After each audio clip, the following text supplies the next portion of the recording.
صلی اللہ علی محمد صلی اللہ علیہ وسلم۔ انسان ورثے میں جو کچھ چھوڑ کے جاتا ہے اس کا حصہ اس کی اولاد کے لیے رکھا گیا ہے، اور اولاد سے مراد صرف بیٹے نہیں، بیٹیاں بھی اس میں شامل ہیں۔ اور اولاد صرف وارث نہیں ہوتی، بیوی بھی وراثت کی وارث ہوتی ہے۔ ماں اور باپ کا بھی حصہ شریعت نے رکھا ہے۔ اولاد نہ ہو تو باقی رشتہ دار بھی اس میں شراکت دار ہوتے ہیں۔ وہ ایک علیحدہ تفصیل ہے، وہ نہ تو ہمارا عنوان ہے اور نہ ہی اس کے احکام کسی ایک شخص کے لحاظ سے ایک جیسے ہوتے ہیں، بلکہ میراث کے احکام ہر شخص کے لحاظ سے الگ الگ حیثیت رکھتے ہیں۔ ہم تو صرف اس کی اہمیت پر چند باتیں عرض کرنا چاہ رہے ہیں۔ میرے عزیز دوستو، پہلی بات تو یہ ہے کہ یہاں کچھ لبرل لوگ تو روشن خیال کہتے ہیں، میں کئی دفعہ روغن خیال کہتا ہوں ان لوگوں کو۔ وہ کہتے ہیں دیکھو جی ہم مساوی حقوق دیتے ہیں، اسلام نے بیٹی کا حصہ آدھا رکھا ہے، اور جدید زمانے کے لوگ یہ کہتے ہیں کہ ہم چاہتے ہیں کہ برابر اور مساوی حصہ ہو۔ اسلام نے آدھا حصہ رکھا ہے، معاذ اللہ، اس پر اعتراض ہوتا ہے۔ ہمارا جواب یہ ہے کہ اسلام نے دیکھنے میں تو بیٹے کا حصہ زیادہ اور بیٹی کا کم رکھا ہے، لیکن اگر دیکھا جائے تو بیٹی کا حصہ زیادہ ہے۔ بیٹی کا حصہ، یہ آپ کو باتیں سمجھ لینی چاہیے۔ میڈیا کا زمانہ آیا ہے نا، دنیا ایک گلوبل ویلج بن گئی ہے۔ اب ہمارے بچوں سے اس طرح کے سوال کیے جاتے ہیں، بالخصوص یونیورسٹی کالج کا جو طبقہ ہے ان کو الجھایا جاتا ہے۔ سب سے پہلا نقصان اپنا اور ملت کا یہ کرتے ہیں کہ سیدھا معاذ اللہ دین پر یہ اعتراض شروع کر دیتے ہیں۔ اسلام نے بیٹی کا حصہ، دیکھیں نا، بیٹی کا حصہ تو تھا ہی نہیں۔ اسلام نے بیٹی کا حصہ آدھا رکھا ہے، بیٹے کا حصہ ڈبل رکھا ہے۔ لیکن میں نے یہ جملہ بولا ہے کہ اگر غور سے دیکھا جائے تو بیٹی کا حصہ زیادہ ہے۔ کیوں بھلا؟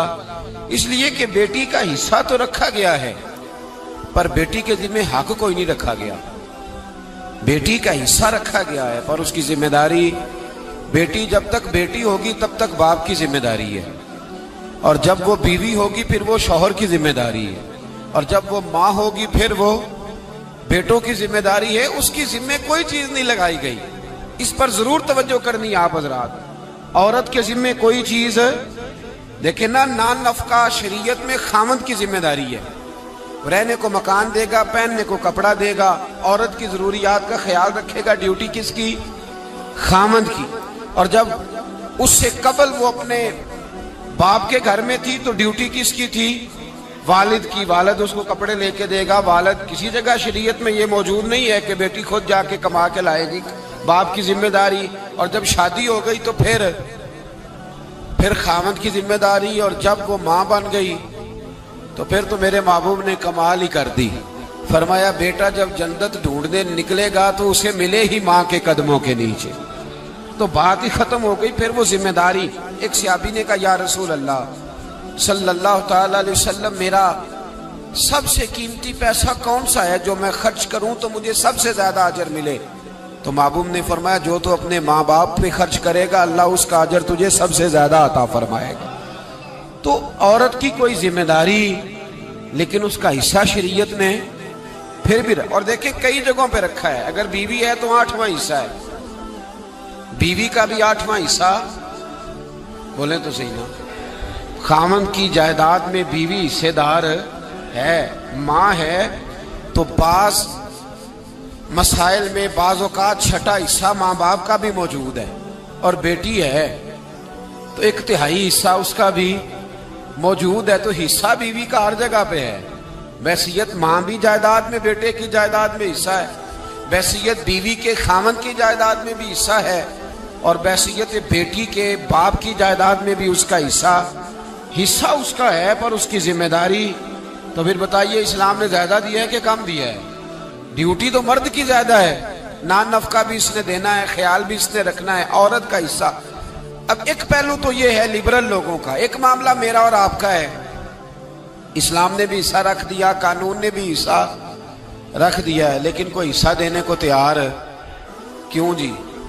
اللہ نے رکھا نہیں ہے بیٹی کا حصہ, بیٹی حقدار نہیں, تو حصہ صرف اس کا نہیں ہے جس کی 1.5 مربع زمین ہے, جس کا 5 مرلے کا مکان ہے, اس کی بیٹی کا بھی حصہ بنتا ہے, اس کی بیٹی کا بھی حصہ. یہ غور سے سنے بات. ہمارے ہاں بہت بڑا اس کو تانا سمجھا جانے لگا ہے کہ بیٹی حصہ لینے آ گئی, بہن نے مطالبہ کر دیا کہ میرا حصہ دو, پھوپھی نے حصہ مانگ لیا, یہ کیسی بات ہو گئی؟ او بھائی پھوپھی تھی تو حصہ لینے آئی ہے نا, پھوپھو تھی تو حصہ لینے آئی, اور اگر تمہاری بہن تھی تو اللہ نے اگر اسے بہن بنایا ہے تو حصے دار بھی بنایا ہے, اور اگر بیٹی بنایا ہے تو رب نے اسے حصے دار بھی بنایا ہے. لیکن ہمارے ہاں یہ بہت بڑے شرم کی بات, بہت بڑے. اب تو کوئی کچھ سیانے لوگ آ گئے ہیں مارکیٹ میں, وہ شادی سے پہلے بیٹیوں سے سائن لے لیتے ہیں, شادی سے پہلے بیٹی سے سائن.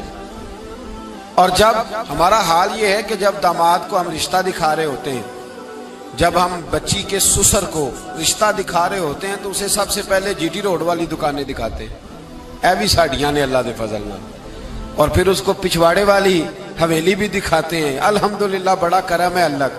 2-3 مکان میں نے کرائے پہ بھی دیے ہوئے ہیں. یہ ساری کہانیاں اسے سنائی. یہ بھی اس کو کہا کہ کچھ تو میں نے خود کاروبار کیا ہے, کچھ میں نے 2-3 دوستوں کے ساتھ بھی, کچھ فیصد میں بھائی وال ہوں, پارٹنر ہوں, شراکت داری ہے میری. یہ ساری کہانیاں کیوں سنائی آپ نے؟ پھر آپ کہتے ہیں داماد لالچی ہو گیا ہے, پھر آپ کہتے ہیں دیکھو جی بیٹی کا سسر جو ہے وہ مانگ رہا ہے. تو یہ داستانیں کس نے سنائی تھی؟ یہ باتیں کس نے چھیڑی تھی؟ تو بھائی پہلے چھیڑتے ہو, پہلے اسے دعوت دیتے ہو کہ آپ بیل مجھے مار, اور جب تم نے یہ چیزیں دکھا کے رشتہ کرایا تھا, اب کیوں کر کے کہتے ہو کہ وہ مطالبہ نہ کرے؟ اور بیٹیوں سے پہلے سائن لے لیے.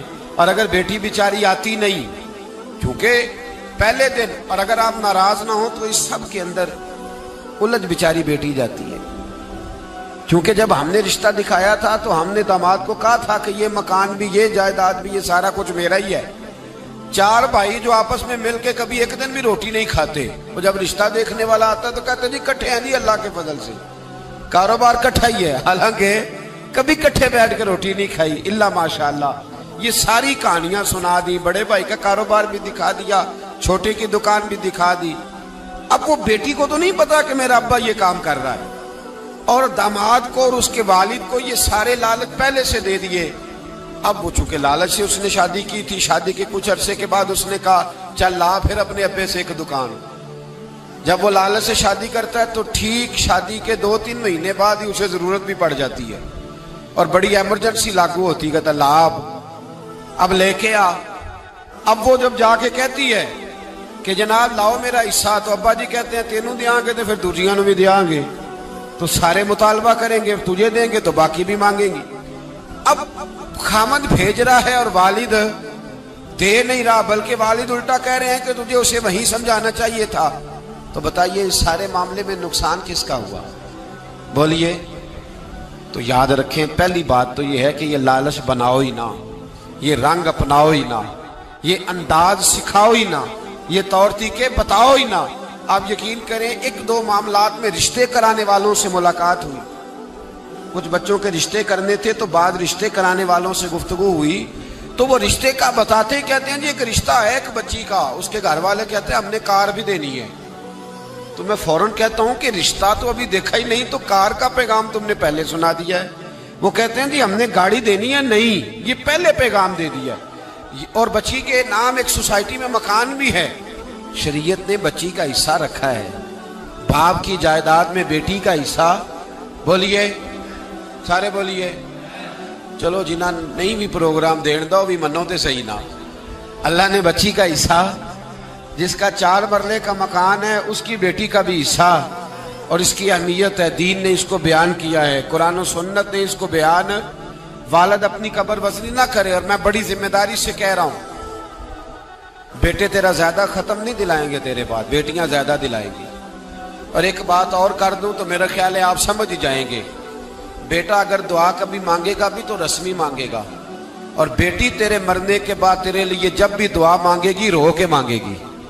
وہ رو کے مانگے، اس کی دعا اللہ کے قرب کے قریب ہوگی، تو بیٹی کو کیوں نہیں دیتے؟ جو اس کا حصہ بنتا ہے، جو اس کا حق بنتا ہے، جو اس کا طریقہ ہے، اسے کیوں نہیں دیتے؟ سیدھی سیدھی جنت کیوں نہیں حاصل کرتے؟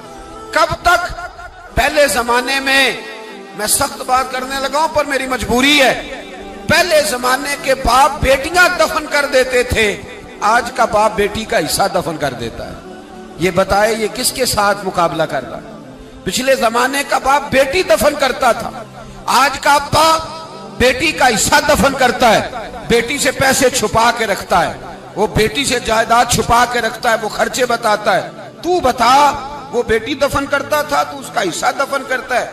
اس کا مطلب یہ ہے کہ کہیں نہ کہیں تو ان لوگوں سے مماثلت کر رہا ہے معاذ اللہ، جو بیٹیوں کو دبا جاتے تھے۔ ڈر اللہ تعالیٰ سے، بیٹی کا حصہ دے، اسے نواز، اس کی طرف توجہ کر۔ ہم ڈٹے ہوئے لوگ، سرکار نے فلاح انسانیت کے لیے جو دوسرا کام کیا نا، وہ لوگوں کو احساس دلایا ہے کہ اگر غلطی ہو جائے تو تم نے بندوں کے سامنے اپنے آپ کو کلیئر نہیں کرنا، تم نے تو رب کے سامنے اپنے آپ کو کلیئر کرنا، اللہ کے سامنے تم نے بچنا ہے کہ میرا گناہ معاف۔ اور حضور احساس پیدا کرتے تھے۔ بخاری شریف میں قبیلہ غامدیہ کی اس عورت کا تذکرہ موجود ہے جو خود آئی تھی، کوئی گرفتار کر کے نہیں لایا تھا، از خود آئی۔ احساس پیدا ہو گیا نا گناہ کا۔ یہاں بہت ساری غلطیاں کر کے بھی لوگ جب اپنی بات کرتے ہیں تو کہتے ہیں کبھی یاد تو نہیں کسی کے ساتھ زیادتی کی ہو، یاد تو نہیں کبھی کسی کا، بھئی آپ نے اتنے بڑے ولی ہونے کا دعویٰ کر دیا۔ انسان تو انسان رہتا ہے۔ بڑے بڑے لوگ کہہ گئے کہ یا اللہ اگر انجانے میں بھی بھول گئے ہیں تو ہم سے درگزر فرما، لیکن جب ہم تیار ہی نہیں ماننے کو۔ حضرت انس بن مالک کہتے ہیں وہ خاتون آئی، کوئی پکڑ کے نہیں لایا، کسی 14 دنوں کے ریمانڈ پہ نہیں اسے منوایا گیا، اسے وہ خود بخود آئی، اور کریم محبوب علیہ السلام کے سامنے جب وہ کھڑی ہوئی تو اتنے درد سے میں نے کم لوگ روتے دیکھے ہیں جس درد سے وہ روئی۔ عرض کرنے لگی حضور میں غلطی کر بیٹھی ہوں، مجھ سے زنا ہو گیا، مجھے پاک کر دے۔